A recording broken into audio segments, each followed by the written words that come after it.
You've probably heard of Scientology. So, trap? Trap. Hello, and welcome to Flag. It's a trap! Deep down, you know the truth. It's undoubtedly a trap. I can assure you, we are not what you expect. It's a trap! If Scientology isn't a cult, then you won't get in trouble for watching this. Hello, hi, hey. Today I thought I would do a hopefully short video on hierarchy in Scientology. I'm going to touch on a few different types of hierarchies, and there's a lot of hierarchy in Scientology, especially in the Sea Org or the Sea Organization, and I think that's pretty normal for a cult, right? But today I'm going to speak a little bit about different hierarchies in Scientology, and maybe you guys already all know this, but if you don't, then I hope you find this interesting. And if you know better than me, because I am not an expert, then please tell me if I get anything wrong. Right, okay. And I'm not an expert because if you know what the bridge to total freedom is, I was at the very bottom. I never finished any steps on it. I haven't done any Scientology training. And to be honest, I couldn't care less about the organization of Scientology, even when I was in, and I was born in Scientology, I was raised in the Sea Organization, which we're going to touch on later. And I spent more than half of my life in either the Sea Organization or in Scientology. So I do have that experience, but I'm not an expert, and there are many other YouTubers out there, for example, Aaron Smith-Levin, growing up in Scientology, who have a much better memory and knew a lot more about Scientology than I even did when I was still in and active. Also, Ono Nora, also really good expert Scientology, I would say. Okay, but I'm just going to get into it. We're going to talk first about hierarchy of Scientologists, and then we're going to talk about hierarchy of organizations. Yeah, okay. So we're going to start here. I drew a pyramid because I like that it's like a pyramid scheme. Scientology is kind of like a pyramid scheme. Okay, I drew a pyramid. Now, everybody knows the base of the pyramid is the biggest, right? And that's where we're going to start. What is at the base of the pyramid of Scientology hierarchy? And we're talking about numbers. I think I haven't checked any numbers, but my guess in the numbers. But also kind of like if you're new in Scientology, you don't really start at the top, right? You start at the bottom. So the base of Scientology is what they call public. Public. What's a public Scientologist? I'm just going to write the word. A public Scientologist is somebody who believes in Scientology, is going to their local organization or church. They like to say church outwards, but inwards, they usually say organization. Actually, they usually just say org because they like to make everything a lot shorter. So if you're a public, you believe in Scientology, and you're going to an org, and you're paying to get auditing or do training. Auditing, as you might know already, is the spiritual counseling of Scientology, and training is where you learn how to do that auditing, pretty much. Scientologists, their goal is to move up the bridge to total freedom. It's basically a whole bunch of steps. You have to level up, and in the end, you're going to be like a super thetan, a super spirit with superpowers, which sounds awesome, but I mean, doesn't actually happen. So don't fall for it. The bridge kind of looks like this. You have training on one side, auditing on the other. So on the auditing side, you're receiving, and on the training side, you're learning to give the spiritual counseling. And there are lots of steps, all the way up. And about the halfway point, approximately, is something called the state of clear, which means in Scientology that you're done with your reactive mind. You got it all out of the way. It's all erased.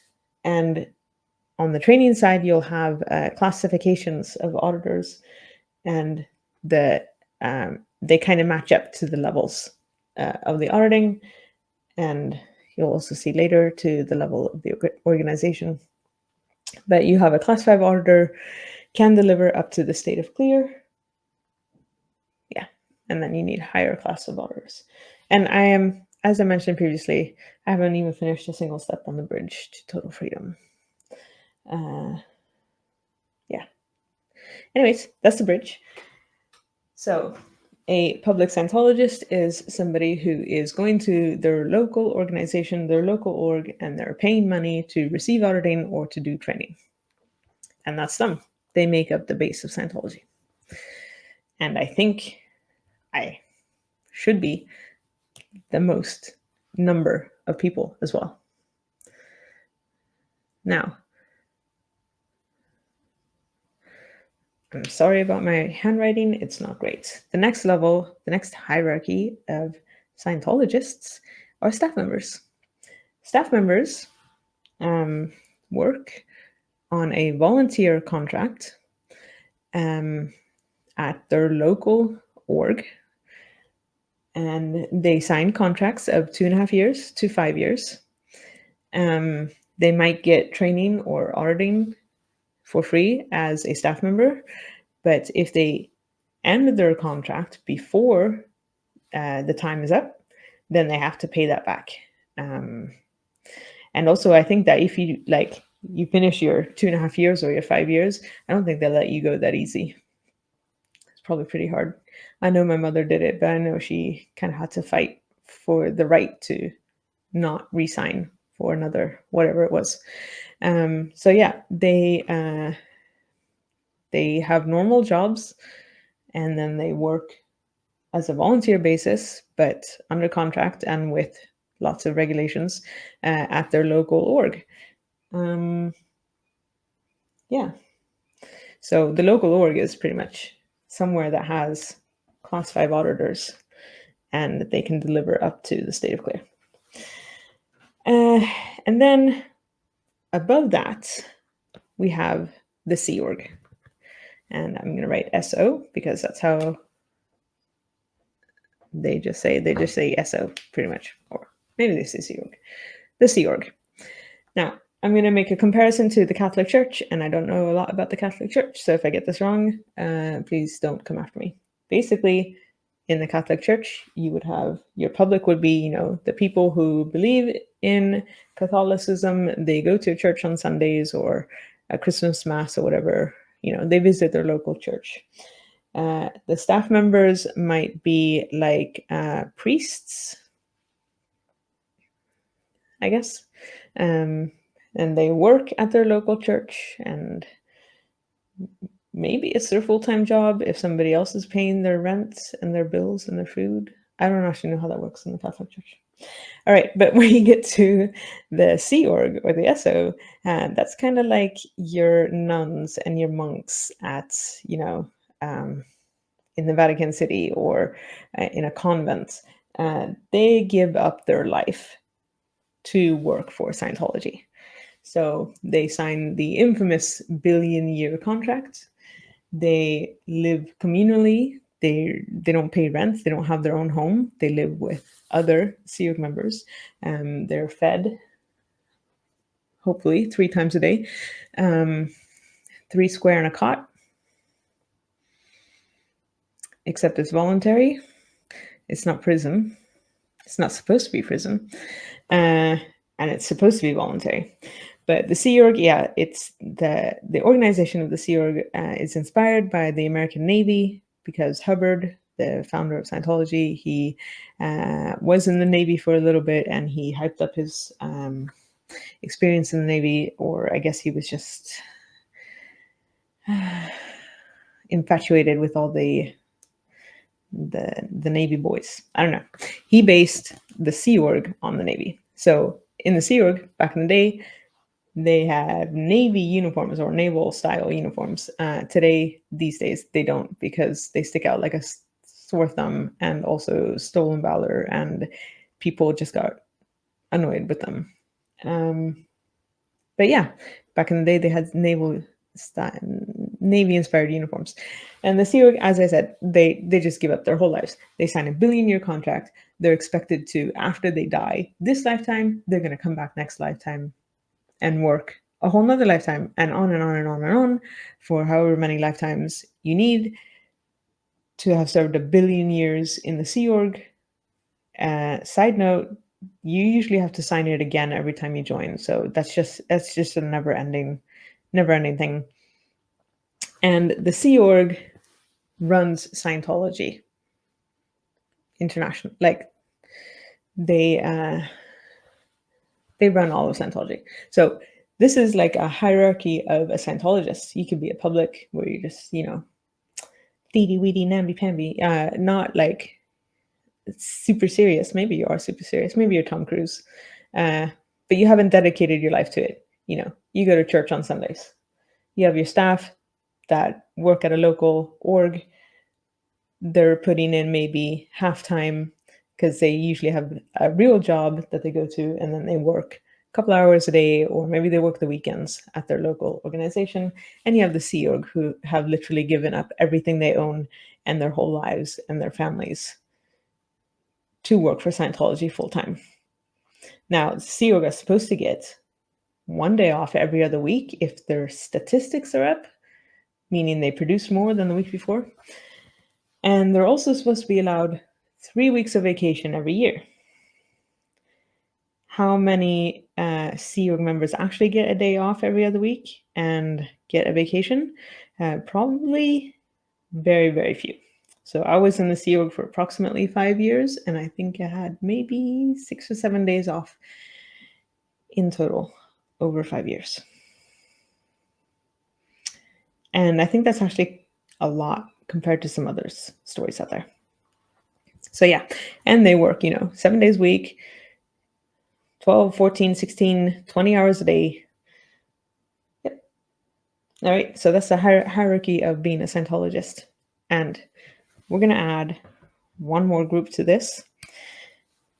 Now, because I think that this is the biggest group, they're at the bottom of the pyramid.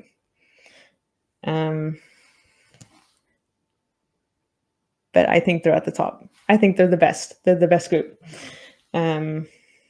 And the most free. It's the ex-Scientologists. Guys, I'm pretty sure there are more ex-Scientologists than there are current Scientologists. And if you don't think that's true, put it in the comments and prove me wrong. I'm pretty sure there are more ex-Scientologists than there are current Scientologists in the world. All right, so now we're going to get on to organizational hierarchy. And I'm definitely not an expert in this because I didn't really care when I was in the Sea Org, because I was working 14, 16 hours a day, and who has time to care about middle management and management's weird organizations and stuff like that. But I'm going to try to explain it. Okay, so remember how I said that if you're going on the bridge towards total freedom, you got to take all these steps. You got to pay to level up, right? It's pay to play religion. And you get to clear. Now, all these steps up to clear, you can do at your local org, your local organization, also called a Class 5 org. And these are supposed to be manned by staff, the ones that are doing the 2.5 year or the 5 year contract, and they're not really doing it full time. Maybe they are, maybe they're not, but most of them have to have a job as well because they're, paying rent and paying for their own food. So as a public, you would usually start maybe first at a mission. A mission is just like a Scientologist, random Scientologist family, and they maybe like get people to come over to their living room like it's a Tupperware party, but it's a Scientology cells thing. But your local org, and now I'm going to do a whole bunch of drawing on this whiteboard here. They're your Class 5 orgs. They are in many different countries, and they're in many different states. all across the United States. And here in Sweden, for example, we have one in Stockholm, we have one in Malmö, and I think we have one in Göteborg, but I'm not sure, Gothenburg.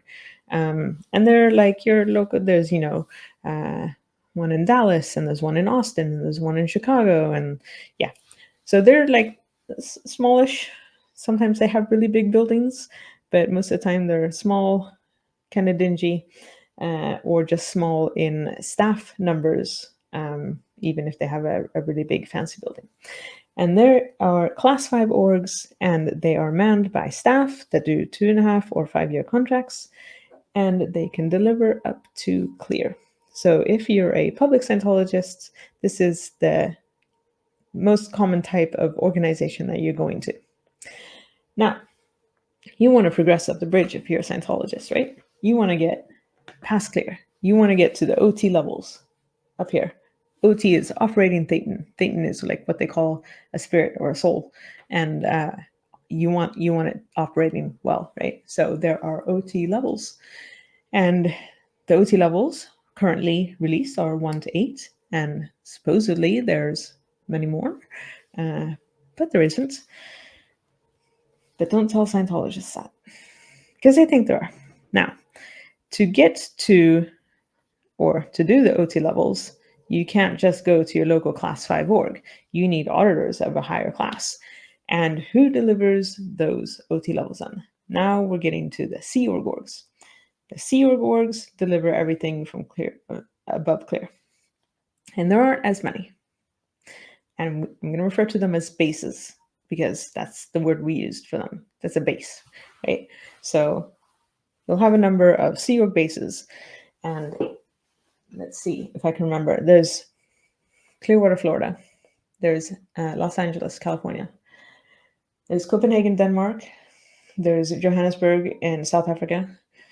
I think there's one. Is it Sydney, Australia? I think it's Sydney, Australia. There might be one in Taiwan. Oh, and then there's East Grinstead in the UK. And they are Sea Org orgs, advanced organizations, or St. Hill-sized organizations. St. Hill size is just a size of an org. Doesn't really have a lot of significance. Really, don't tell me you think it does. Scientologists. I know you think it do. I know you Scientologists think it does. Doesn't actually. Okay, it's a size. There are like no orgs anymore that are St. Hill size, except for maybe Flag and maybe LA. I don't know. Okay, so there's a whole bunch of Sea Org orgs. They're called service orgs. They have bases around the world, and we're gonna get into a second hierarchy here. Because even the Sea Org service orgs that deliver the OT levels have a hierarchy. Once you get to OT level 7, you can only do that at Flag, which is in Clearwater, Florida. And when you're done with 7, if you ever finish it, because it takes a long time, then you want to do OT 8. And to do that, you have to go to the Free Winds ship, which is a boat in the Caribbean, sailing around or sitting in dry dock. I don't know. So you want to get up to clear, you got to go to one of these class 5 orgs. Then you want to move on to the OT levels. You got to go to a Sea Org service organization, and you want to get to OT 7 or OT 8. You got to get to one of these. Now, each of these Sea Org orgs, these are service orgs, also usually has a small contingency of other organizations, other Sea Org organizations at their base, right? So most of these Sea Org service organizations will have like a little sister organization. And that's not the term they use, but that's the term I'm going to use, because they expect to have public from all over the world, because people have to travel from where they live to a Sea Org organization to do their OT levels. They, Scientology can't only make money on your spiritual freedom, on the auditing and the training. They also want to make money on you having a body which means it needs to sleep somewhere and it needs to eat.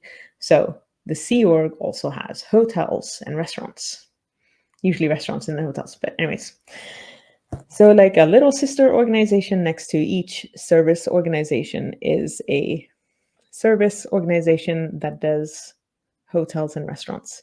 Now, I don't actually know 100% sure that all of these ones here, Denmark and the UK and South Africa and all of them actually have that, but I would be very surprised if they didn't. I grew up at Flag, and Flag has a massive hotel, several, like, okay, let's see, the Fort Harrison, the Sandcastle, the Yachtsman, what's it called, the Oak Inn? And then I think they had another one that opened up after I left. That's like 5 hotels, okay? And each hotel has its own restaurants, of course. So yeah, at Flag, the service organization that was like an estates or hotels and restaurants was called Flag Crew. On the ship, it's called Flagship Crew. Ingenious. My mother is in Flag Crew. She's a waitress in the Sandcastle restaurant. Yeah, she's 79 years old as of, in 2 days. In 2 days, she'll be 79 years old, and she still works, as far as I know. Well, I know she works a reduced schedule, so by CO standards, probably about 8 hours a day in the Sandcastle restaurant. All right, so there's our hierarchy of Sea Org service delivery orgs. Now, there are a whole lot more hierarchies in the Sea Org, and I'm going to try to remember most of them. I'm not going to get all of them, and I'm going to try to get what I do remember right. And I'll try to explain it in a good way, but it might not work. Okay. I'm just going to make like a big box for the service organizations. And they have their little... So service organizations, and behind them we have their hotels and restaurant service organizations. So, and they're delivering Scientology to the paying public. All right. Now, you got to have some sort of middle management, right?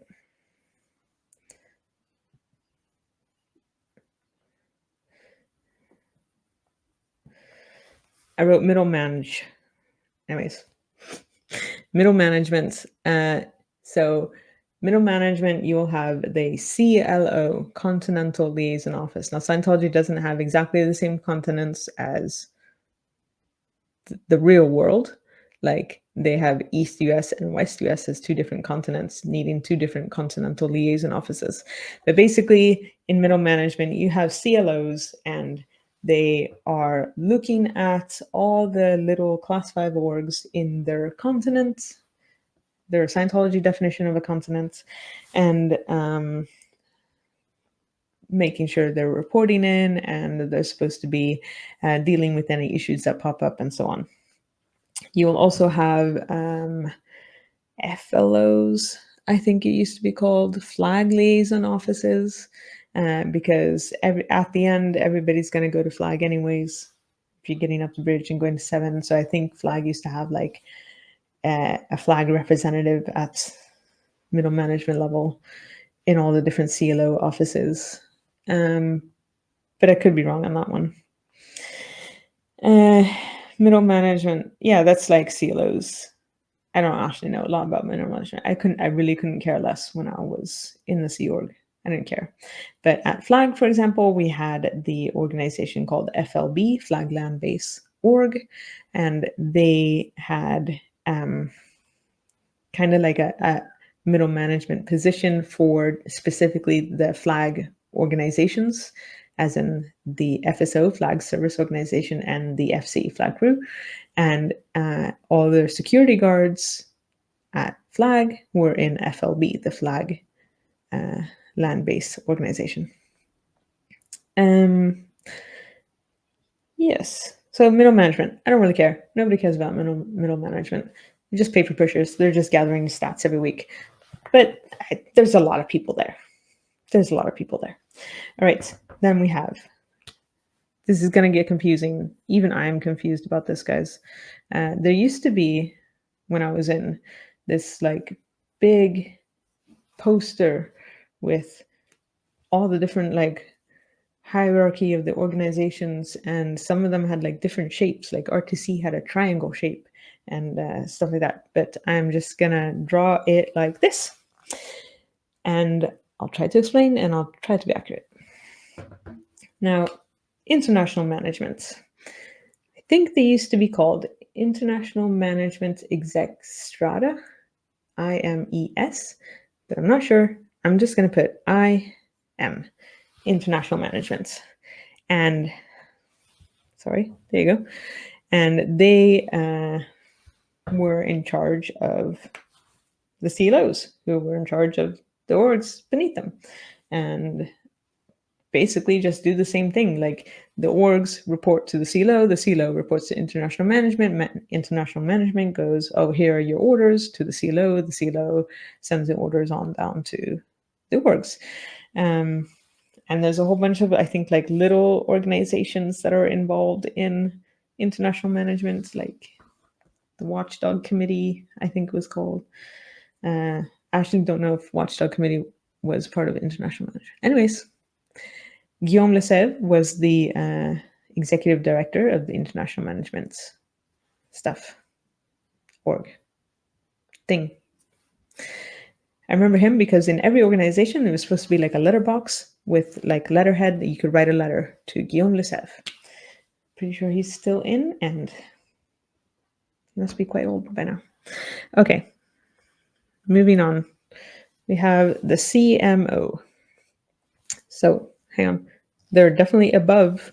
They're above the service orgs and they're above middle management, but you know, I'm writing them sideways. Okay, CMO is Commodore's Messengers Org.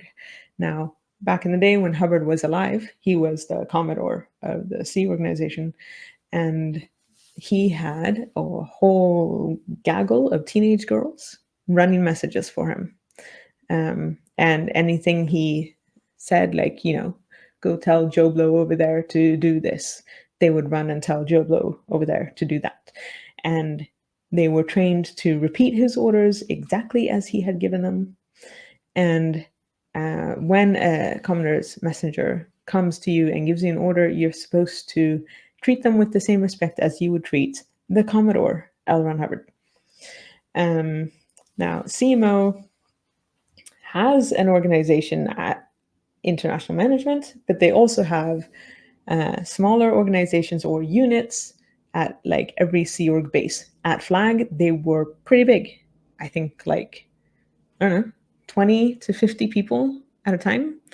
A lot of my younger friends, girls, were in the CMO when I was there. Almost always girls. Of course, there could be guys in CMO as well.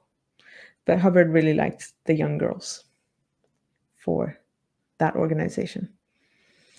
So that's the CMO. And they are, you know, they're pretty high in rank. If they come and give you an order, you got to be like, yes, sir. And you got to do it. Or you're going to be in trouble. And as I said, they have a unit or a smaller organization at every Sea Org base. And they also really like sent out on missions and stuff. I don't know. Who cares? They were usually, generally, just making my life rough. And then we have RTC. RTC is at the top, at the very top. And that's the one that was always drawn as a triangle on this old poster that I remember from my youth.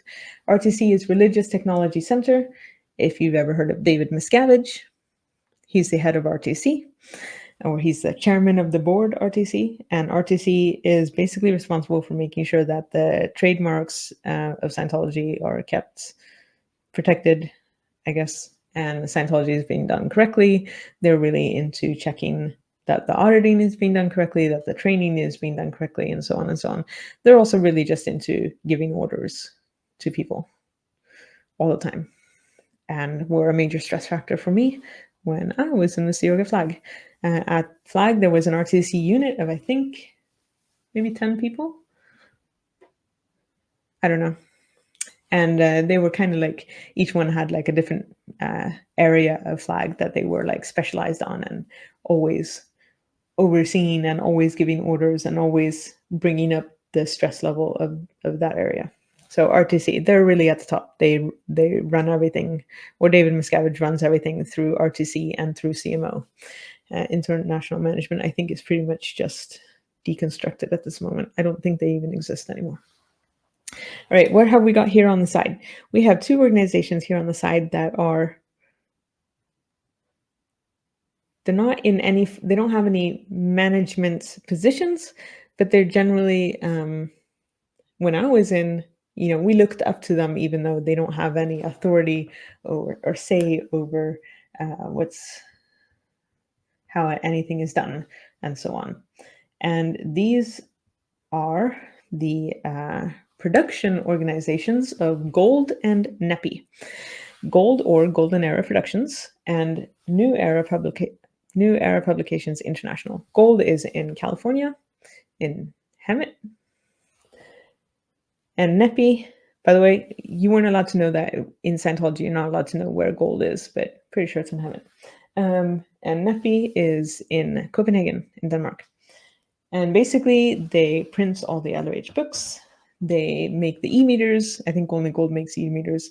NEPI does a lot, all the translations. Like, they're in charge of translations, translating everything, all Hubbard's books, to like 25 different languages, I think.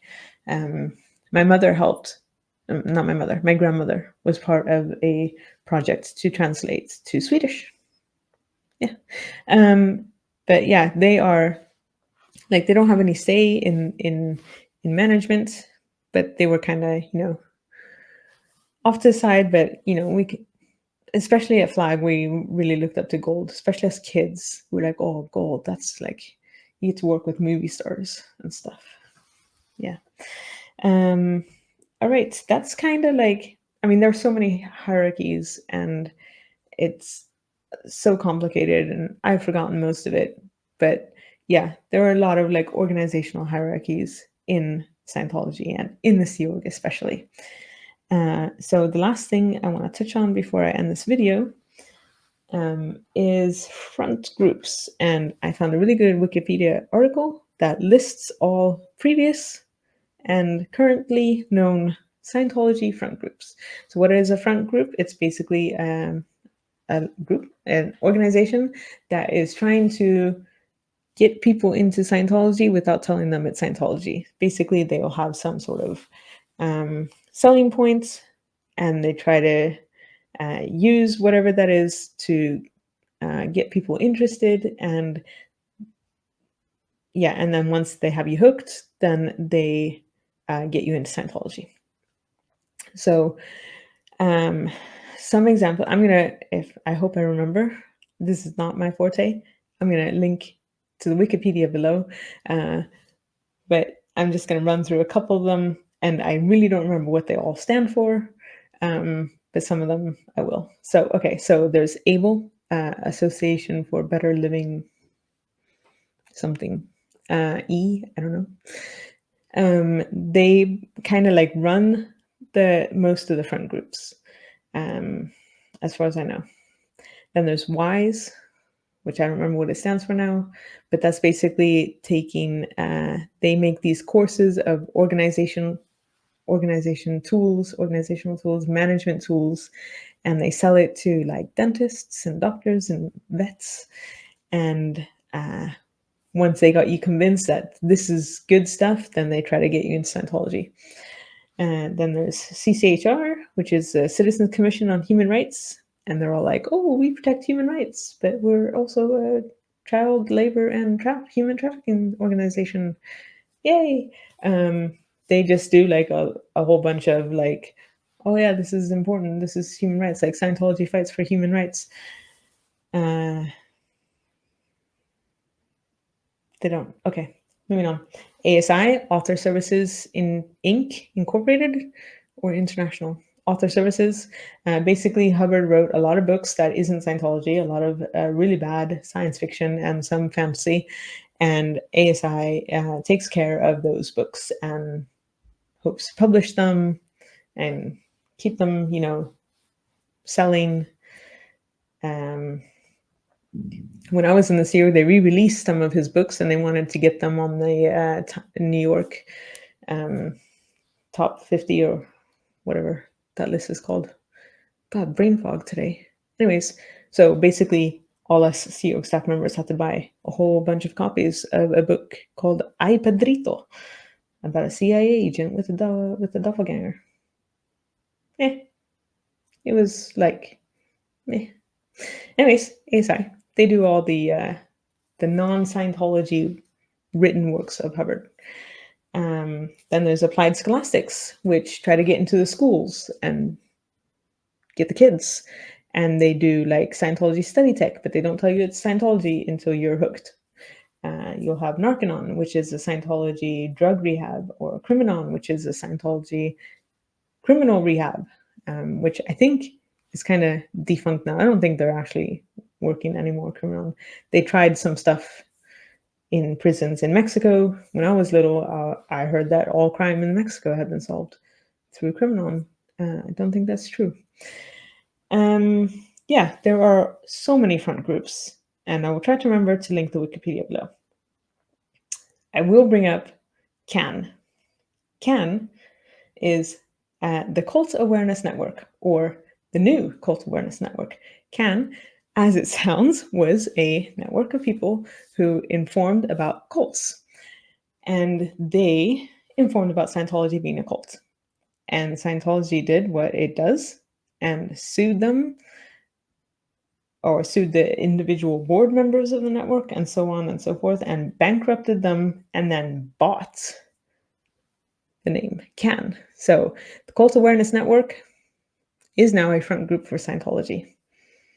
And the irony of that is just, I don't know, insane. Yeah. Okay, so I hope you guys found this interesting. I'm going to wrap it up now. If you have questions that you think I might be able to answer, then please post them below. If you have other topics you would like to hear about, please put them in the comments. I hope most of this made some sense. It's Scientology, so we can't expect it to all make sense. But I hope it, if you were interested in this and you wanted some explanations, I hope this was that.